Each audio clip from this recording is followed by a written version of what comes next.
Good morning. Welcome to the Long Live Alternative Parties podcast.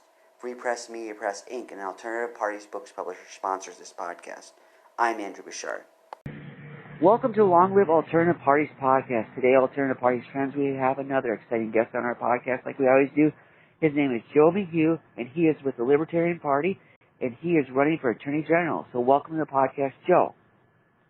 Andy, thank you for having me on. I'm excited to be with you, especially excited to be part of a podcast that caters to the libertarian community. As you know, and the rest of the libertarian people, the rest of the people listening here today, the two-party system is working against us, and the Libertarian Party is the answer to that. So thank you for having me on. Sure thing. Let's get started by you giving us an introduction to yourself, a brief biographical sketch. Okay. My name is Joe McHugh, born and raised in Detroit and suburban Detroit. I'm a Marine Corps officer, a financial advisory background, also an author of two books, which you can find at libertystrikesback.com. So the first book is called Liberty Strikes Back, and the second book is called How to End the Fed and Go Green Instead. Former 2020 independent candidate for President of the United States, and now the Michigan nominee for Attorney General. And I'm excited to share, what a Libertarian Attorney General can do, because I think that most people, including myself actually, are probably so unimpressed with the way AGs do their job that we really don't think much about the role. But the Attorney General is actually very important because they're supposed to be the chief legal officer responsible for defending the rights of the American people and the residents of an individual state. And I think that we can make a fair argument that that's not been happening. Sure. So since you mentioned you were involved in the Marine Corps, briefly describe how the Marine Corps influenced your political views. Influenced my political views. Well, first off, I have to say that the honor to serve with the men and women of not only the Marine Corps, but also the armed forces in general, was an honor of a lifetime. And it was, without a doubt, the best experience of my life and my proudest moment of accomplishment. So big shout out to anybody who has served with the military or military families. It's a sacrifice, and I have major respect for anybody who is willing to put themselves out there in that way. As far as political perspectives, it's when you sign. I remember going through officer candidate school in Quantico, Virginia, in 2007 and again in 2008 because I injured my legs the first time through, which is a story I can share if you're interested in it, after I answer the question. But the first time through, they give you this piece of paper as an officer, and you are swearing an oath to support and defend the Constitution of the United States against all enemies, foreign and domestic, with your life. And you're signing on the dotted line saying that I am prepared to give my life in its defense. And the first time through, when I actually had that piece of paper in my hand, I wasn't sure. I ended up getting injured after 3 weeks and they sent me home. And I had a year to think about it because they did invite me back because I was a Boy Scout, and that's one of the things that they look for is, somebody with who's raised properly and has the right values.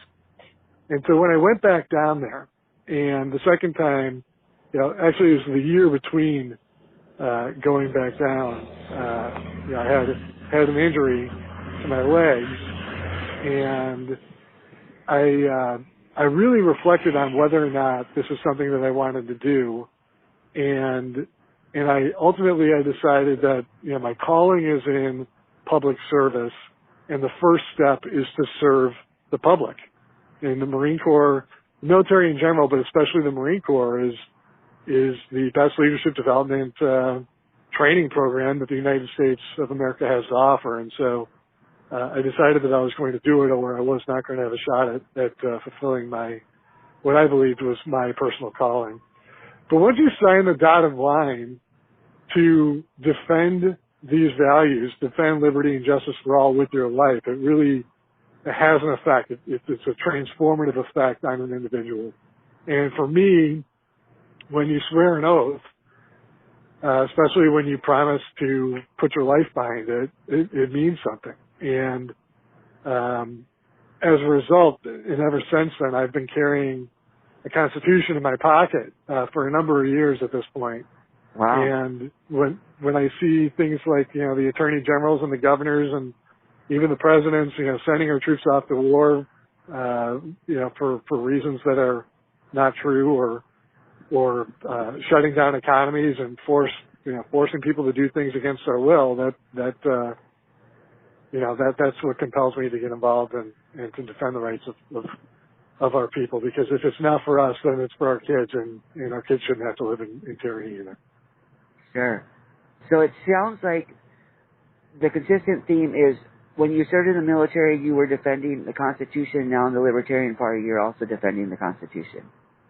Yes, absolutely, because I think the Libertarian Party is most representative of the founding values of this country. I mean, because both parties, whether you're Republican or Democrat, they pick and choose on liberty, and then they pick and choose on who's going to violate your liberties.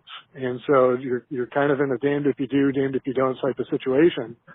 Whereas the Libertarian Party gives you all of your liberties all the time. And, there are trade-offs to that. I mean, some people don't like, if you give people the freedom to do something, then some people may take advantage of that, but that's what you have law enforcement for.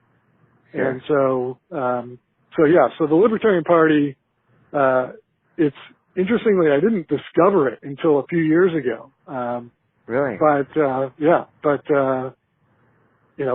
it's definitely my home. Kind of like with the Marine Corps, I tried out for, the Army, Air Force, and Navy before I worked out with the Marines and said, okay, the Marine Corps is what scares me the most, but I feel most at home with them, so I'm joining the Marine Corps. Interesting. So kindly tell our audience more about the Attorney General position. At the top of the show, you briefly described the Attorney General. Kindly tell the roles and responsibilities of the Attorney General in Michigan as you see it. Sure. So the Attorney General, interestingly, it's the Chief Legal Officer, as I mentioned before, responsible for defending the rights of American citizens and the residents of a given state. It's also the Chief Law Enforcement Officer, and that, I think, is where there tends to be some confusion, because I really believe that it comes down to the AG's interpretation of their role and our rights. And I'm a Jeffersonian. And Thomas Jefferson said that rightful liberty is unobstructed action according to our own will within limits drawn around us by the equal rights of others. And then he continued and said, I do not add within limits of the law, because the law is often the tyrant's will, and always so when it violates the rights of the individual. So I use that quote by Thomas Jefferson, who wrote the Declaration of Independence and was the third president of the United States and studied under Benjamin Franklin, as my guidepost. And so to me, the AG, again, is responsible for defending rights first and foremost. And what I found interesting about it is that you do not need to be an attorney, and you do not practice law as the AG. You are simply the leader who is responsible for the legal aspect of defending individuals' rights. And a Marine like me, who understands the Constitution and the Bill of Rights as they apply to each of us, I think has a leg up on attorneys who have not served, do not understand the importance of service and sacrifice and the meaning of the Bill of Rights, as opposed to, their focus on what the law is. And I think we have had way too much focus on the law. And for example, something like the Patriot Act, which is one of the most unconstitutional laws ever passed, is certainly not something that should be enforced, because it's just a mass surveillance tool of intimidation, and it's what provides oppressive government to intimidate people into complying with practices that would otherwise be considered in any normal free society as oppressive and reprehensible. So I would focus primarily on defending the rights of the state of Michiganders, starting with free speech, restoring a secure, trustworthy, and transparent vote, suing companies like Facebook and Twitter, et cetera, to have them share their algorithms in an open source manner so that we can be sure that they are not skewing the results, search results. Same thing for Google. I would also continue by saying that the hot topic here in Michigan is abortion, actually. Really? So, everyone's talking about Proposal 3, but Proposal 3 has no balance and no timeline associated with it. It allows, it basically codifies Casey versus Planned Parenthood into the law. And I would rather restore Roe, because Roe provides 3 months protection for the woman up front, 3 months protection for the child on the back end, and 3 months for the state to legislate in the middle. And finally, I think void for vagueness doctrine of 1926 is something that not a lot of people think about, and because it's so long ago, it's almost 100 years ago. But the ruling was that any law that is not easily understood, clear, objective, and easily understood by the average individual is unconstitutional because it violates due process. And due process means that we have a right to understand the law and the penalty for breaking it. And so, and the last, it's kind of a four-part platform. The last bit is the no harm, no crime standard, which is effectively I think what is probably most libertarian is that if your actions, and most people, if you ask this question to pretty much anyone, they will always answer yes. If you ask them, do you believe that you should have the right to do whatever you want so long as your actions do not harm anyone else? And more often than not, the overwhelming majority of people are going to say, yes, of course, absolutely. And then you're going to get a few people that say, well, what about traffic stops and that sort of thing? And you say, okay, yeah, well, within reason, we have to have some rules for civilized society so that everything doesn't run amok. But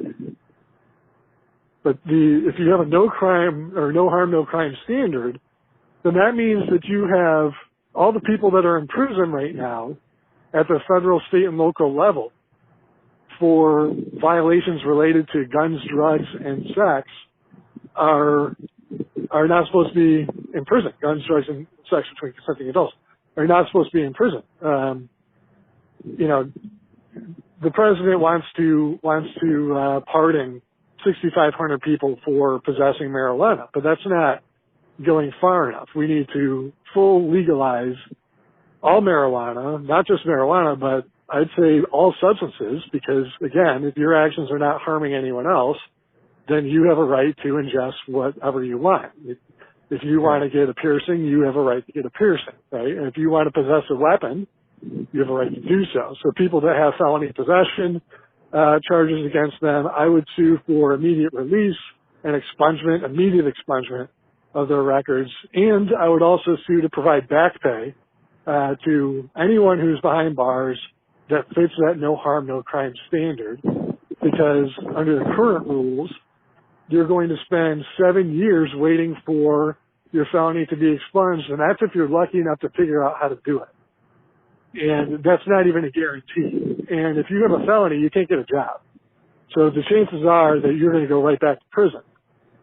So the system is rigged against the average individual who ends up in some form of hardship and poverty, and then they're going to have to turn to any way possible to make money, which often is related to guns, drugs, and sex, and that's just wrong. And we need to do more to protect the average individual. And as your first and Libertarian Attorney General for the state of Michigan, that's exactly what we will accomplish as a team. Kindly elaborate on the free speech part of your plank. How do you want to expand free speech in Michigan? What are the issues that need expansion for freedom of speech in Michigan? Okay, well, freedom of speech, one of the very basic tenets of free speech is your ability to express your opinion through a secure, trustworthy, and transparent vote. Right? So a lot of people think of free speech as just your ability to say or think or do whatever you want. But it's more than that, because a republic, a constitutional republic like we have here, is not a republic at all if the vote does not count. And so I know that a lot of people say, oh, well, election denier, you're a conspiracy theorist, etc. But Hillary Clinton denied the 2016 election results. So if Democrats complained about election results in 2016 and said that the vote was rigged, and Republicans complained about election results and said that it was rigged in 2020, it's probably because we have election fraud. And so as your Attorney General, the primary responsibility is to ensure that election fraud is not a possibility. Instead of looking for evidence of fraud, we need to look for evidence of the potential for fraud, which means that any software application that powers the vote in Michigan needs to be open source so that we can review the code and ensure that there are no backdoors. And we know for a fact already that the software that is used in the state of Michigan, just like in 47 other states, 48 out of 50 states use hacked election software.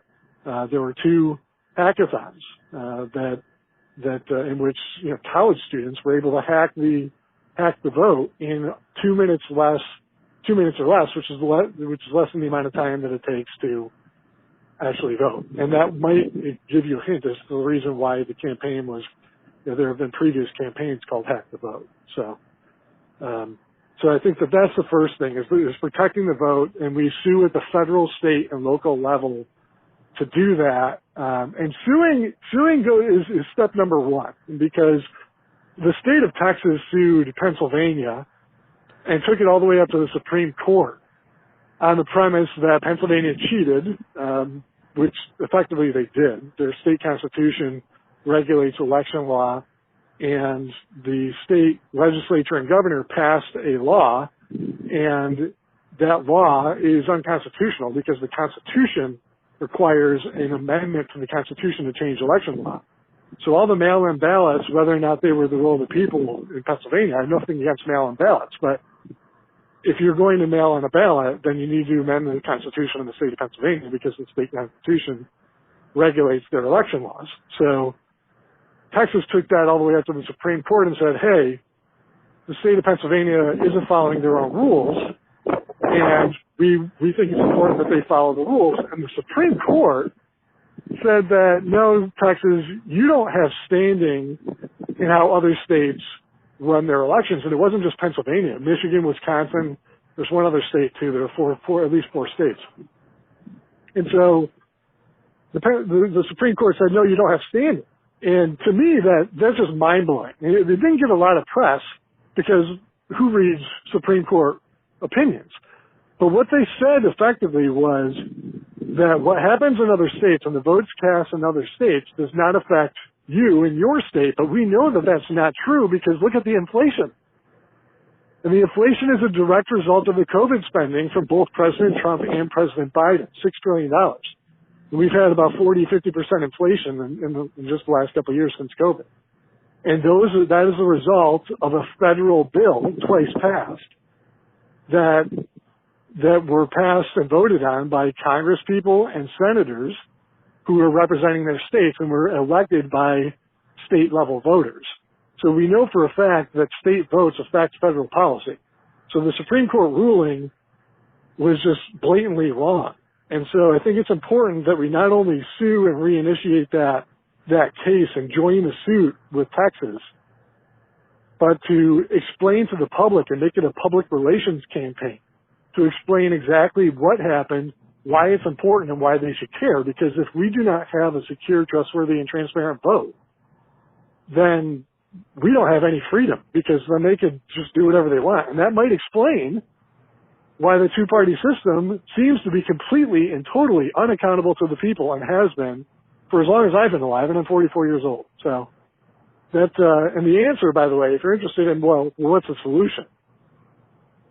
The solution is to use the cards that are issued to military folks, which comes with an encrypted chip, and to issue that to everyone in America who is of voting age, or has a driver's license, whatever the case may be, and use those voting chips to encrypt the actual vote, to make sure that you have a secure handshake from my device to yours, and so that the votes cannot be hacked and duplicated.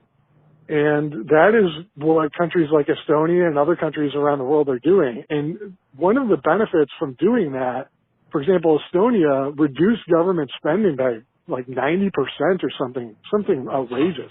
Wow. Because all of the government services are now done through the internet, and it's not something that's like, well, if you click on the wrong link, the next thing you know, everything's hacked. That's not how it works when everything is encrypted.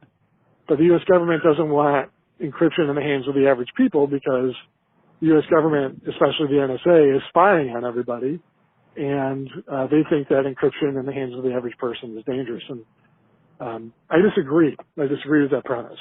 So we need to have more balance. That's really what it comes down to. We need more balance. More balance? We don't have any balance. Yep. Okay, sounds good. So how are you planning to reach your voters? What is your campaign strategy? Well, that's an interesting question. And it's here's the issue, Andrew, and I appreciate you asking that question. If you looked at my website at libertystrikesback.com, you'll find a story that may be a little unusual for a political candidate. And you'll see that the government has basically been giving me a hard time for a long time since I got out of the Marine Corps in 2012. And especially since the 2020 race, when I wrote a couple of books effectively implicating President Biden and President Bush in the 9/11 inside job, because they wanted to pass the Patriot Act in order to establish a turnkey dictatorship through surveillance, which I think they effectively did. They also wanted to send our military overseas to Iraq and Afghanistan to seize oil and opium, which they did. And, we lost a number of troops, but we killed millions of innocents on the other side of the world.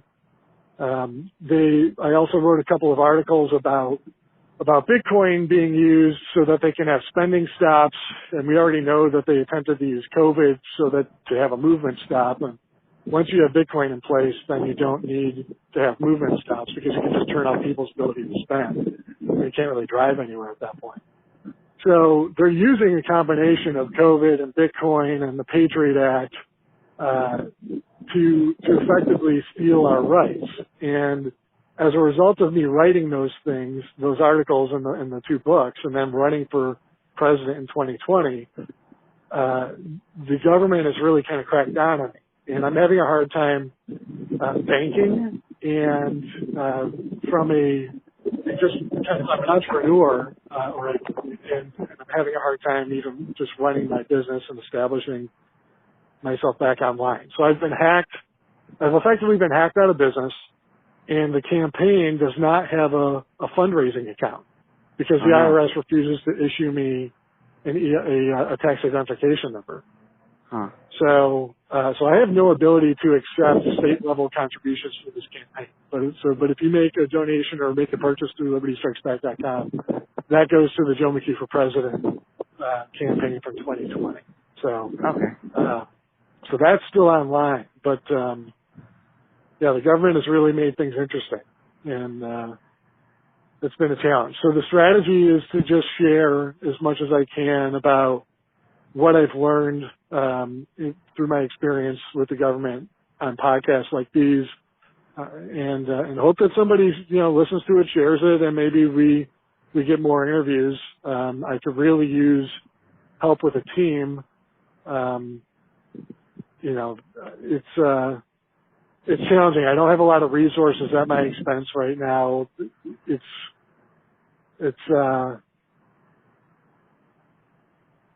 I used to be a proprietary trader on Forex and crypto. I was really good at what I did. I do not have the ability to trade any longer. I used to be a health and wellness coach through Beachbody. The business still produces revenue for me, but I'm no longer able to practice that because I do not have the ability to connect with people through the internet in a reliable manner that allows me to do my job. I used to write, but I do not have a working computer right now. So I guess long story short, the campaign is effectively relying entirely on phone calls like these and independent action of people who hear the story and decide that they want to do something about it because they believe in libertarian values and the values of liberty and justice for all. So, and quite frankly, if it's, I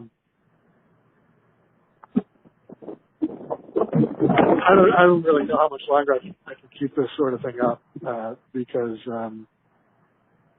I just don't make enough. I mean, I've been living in my car half the time. I know. So it's a challenge. I'm an MBA educated Marine Corps logistics officer who's been effectively targeted by the government and to be unbanked and blacklisted from employment and hacked out of business.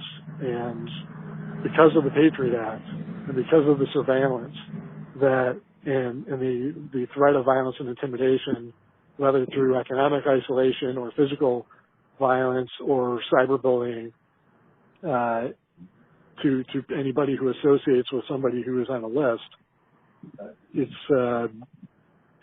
tough. I'm just kind of hanging on by a thread.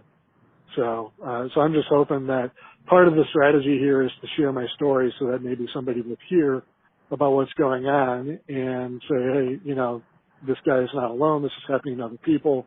This is wrong. If they can target the rights of one individual, they can target the rights of all of us.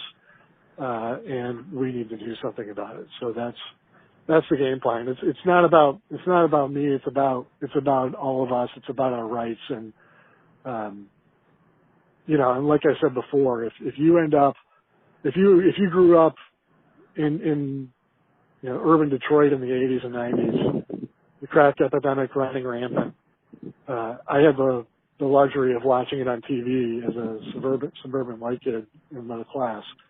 But if I grew up predominantly black, poor, and in the city where jobs weren't available, I probably would have been a damn good drug dealer. And I would have done time. And then I would have had a felony. And then I wouldn't be qualified to do anything else but go back to jail. And so, ironically, I haven't dealt or, used drugs. I serve my country. I'm defending the rights of everyone. And I'm in the same spot. Without ever having been charged with any sort of crime either. So it's this is I really do feel that America is kind of at a turning point, and we need to do a better job of making people aware of the situation of what's going on and what's at risk if we don't take immediate action for liberty and justice for all people. Sure. So for people who want to help you out with that, you said go to libertystrikes.com, right? libertystrikesback.com. libertystrikesback.com. libertystrikesback.com. Okay. So anyone out there, if you hear that, kindly go there. And if you want to help them out, that would be great. And they can find me at Vote Joe McHugh on Twitter as well. But again, what I'm looking for is independent action. So, looking for people to just kind of get together in their own groups at their own home.